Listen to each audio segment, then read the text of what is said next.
ونصلي على رسوله النبي الكريم أما بعد فأعوذ بالله من الشيطان الرجيم بسم الله الرحمن الرحيم ادعو إلى سبيل ربك بالحكمة والموعظة الحسنة وجادلهم بالتي هي أحسن إن ربك هو عالم بمن ضل عن سبيله وهو عالم بالمهتدين وإن عاقبتم فعاقبوا بمثل ما عوقبتم به ولئن صبرتم لهو خير للصابرين واصبر ما صبرك إلا بالله ولا تحزن عليهم ولا تكو في ضيق مما يمكرون إن الله مع الذين اتقوا والذين هم محسنون صدق الله العظيم وصدق المولانا الكريم رب اشرح لي صدري ويسر لي أمري واحلل عقدة من لساني يفقهوا قولي اللهم ثبتنا عند الموت لا إله إلا الله اللهم اجعلنا من الذين آمنوا وعملوا الصالحات وتواصوا بالحق وتواصوا بالصبر آمین یا رب العالمین۔ گزشتہ جمعہ ہم نے سورہ عنکبوت اور سورہ نحل کے بارے میں گفتگو شروع کی تھی۔ چونکہ ہم سورہ عنکبوت کی ہی گفتگو کر پائے اس حد تک، تو آج ضروری سمجھا کہ اسی گفتگو کا تسلسل جاری و ساری رہے۔ گزشتہ ہفتے جو ہم نے فتنے پہ گفتگو کی تھی سورہ عنکبوت کی، اسی لحن میں پہلے تو میں کچھ بات یاد آ گئی، اس کی بھی میرے خود کے لیے یاد دہانی کر لوں کہ ہم ایک آیت پڑھتے ہیں فتنے کے تعلق سے، وَأَمْوَالُكُمْ وَأَوْلَادُكُمْ الْفِتْنَةُ۔ تو اس آیت سے بھی اس کے معنی بعض مرتبہ غلط بھی لے لیتے ہیں کہ اولاد اور پیسہ فتنہ ہے، تو یہ ڈائریکٹ اٹیک ہو جاتا ہے کہ اللہ نے آپ کو جو نعمتیں بخشی ہے، اولاد ہو یا پیسہ ہو، کہتے ہیں جوانی کی اولاد ہو یا جوانی کی دولت ہو یا جوانی کی عبادت ہو، تو جو پیسہ آپ نے کمایا اگرچہ وہ اولاد یا آپ صحیح مصرف نہیں کر پائے تو پھر سخت امتحان ہے۔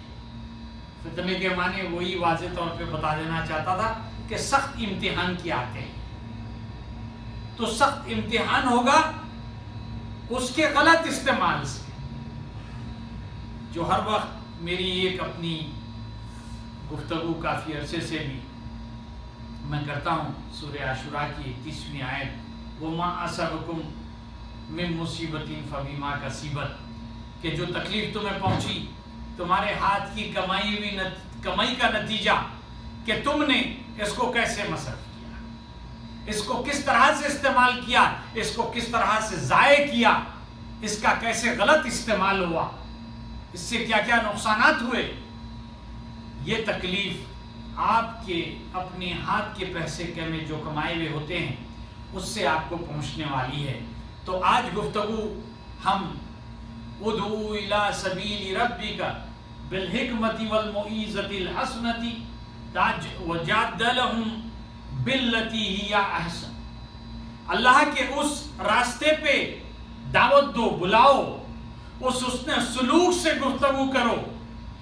اور جب تم بحث بھی کرو تو ایسی گفتگو کرو جو سب کے لیے بہتر ہو۔ تلخ، بڑی تلخ گفتگو آج ان دنوں بڑی سننے میں ملتی ہے، نام لینا ضروری نہیں سمجھوں گا۔ کوئی صاحب نسبت پہ تنقید کر رہے ہیں، کہتے ہیں کہ وہ ان کا دامن پکڑے ہوئے رہیں گے، نعوذ باللہ من ذالک، کہتے ہیں ہم صبح جب خبر سے اٹھیں گے تو مادرزاد ننگے اٹھیں گے تو ہم کس کا کیا پکڑیں گے؟ استغفر اللہ العظیم۔ اس طرح کی گفتگو مساجد سے کرنا، خطبوں میں کرنا، جہاں پہ اپنے بچے بھائی بہن موجود ہوتے ہیں، اس طرح کی تلقیہ، اس طرح کی گفتگو درمیان مسلمان کرنا، یہ ہم اس آیت سے ہم سے سیکھ رہے ہیں کہ ایسی گفتگو کرو جو گفتگو دوسروں کو چوبے نہیں، تکلیف نہ بنے۔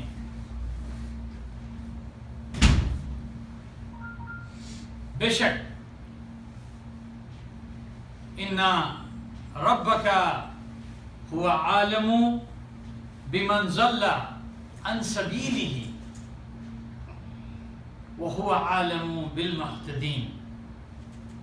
اللہ رب العزت بے شک بخوبی جانتا ہے کہ کون اپنے راستے پہ سے بھٹکا ہے، کون اپنے راستے پہ قائم و دائم ہے۔ سورہ نحل کی جو آیتیں میں نے 124 سے 128 تک آج تلاوت کا شرف حاصل کیا ہے، تو ایک واقعہ میں جو جنگ احد کا ہے، اور یہ گفتگو کو میں حالات حاضرہ سے واضح طور پہ بتانا چاہتا ہوں کہ جو حادثے میں حمزہ رضی اللہ تعالی عنہ کو شہید کیا جاتا ہے، جس جنگ میں، جنگ احد میں، تب جتنے ساتھی شہید ہوتے ہیں وہ کفار مکہ ان کے چہروں کو عجیب عجیب قسم کی شکلیں دیتے ہیں، ان کے اپنے جسم کی اعضاء کو کاٹ کر اس کو باہر نکالتے ہیں، پھر وہ میتیں جب نبی کریم صلی اللہ علیہ وسلم دیکھتے ہیں تو بہت ہی غمزدہ ہو جاتے ہیں اور بہت ہی غصے میں آتے ہیں، اور تب آپ قسم کھاتے ہیں کہ اب جس طریقے سے انہوں نے ہمارے ایک ایک آدمی کی یہ کیفیت کی ہے، اس کے بدلے میں ہم 70 آدمی کو، 70 کفار کو ہم اسی طرح کی شکلیں دیں گے چہروں پہ اور ان کی اعضاء کو کاٹیں گے۔ تب اللہ رب العزت ان آیتوں کو نازل فرماتا ہے سورہ نحل کی کہ اے محبوب اتنی ہی تکلیف دینا جتنی تکلیف تمہیں ملی ہے، جتنی تکلیف تمہیں ملی ہے۔ وَإِنْ عَاقَبْتُمْ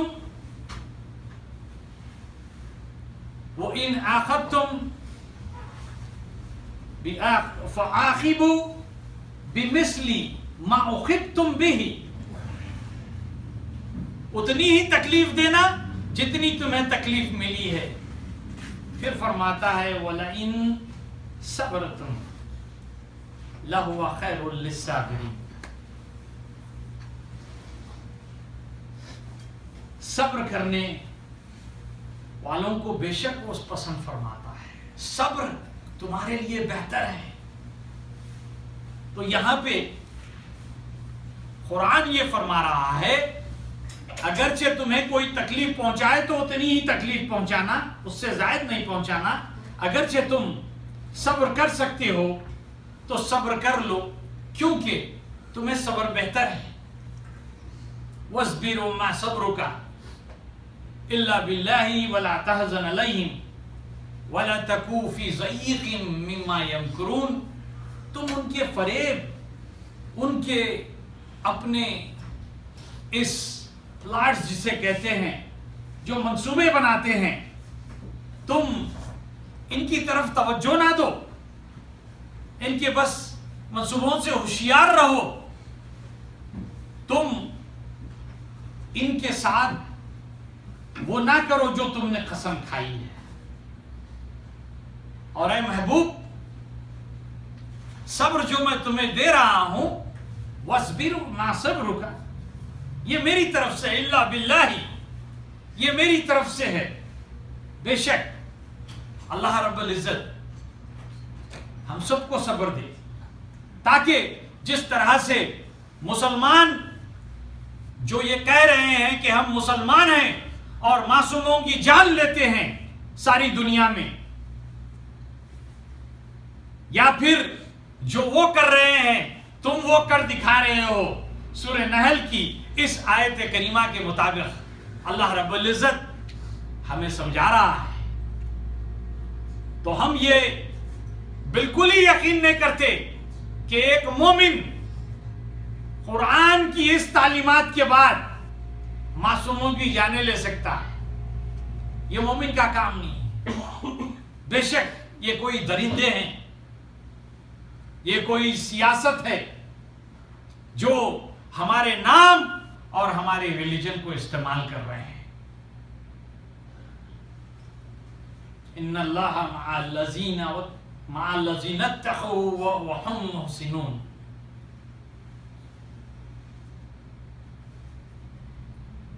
بے شک اللہ رب العزت ان کے ساتھ ہے جو اللہ کا ڈر ان کے ساتھ ہے، اور اللہ رب العزت ان کے ساتھ ہے جو نیکیاں کرتے ہیں۔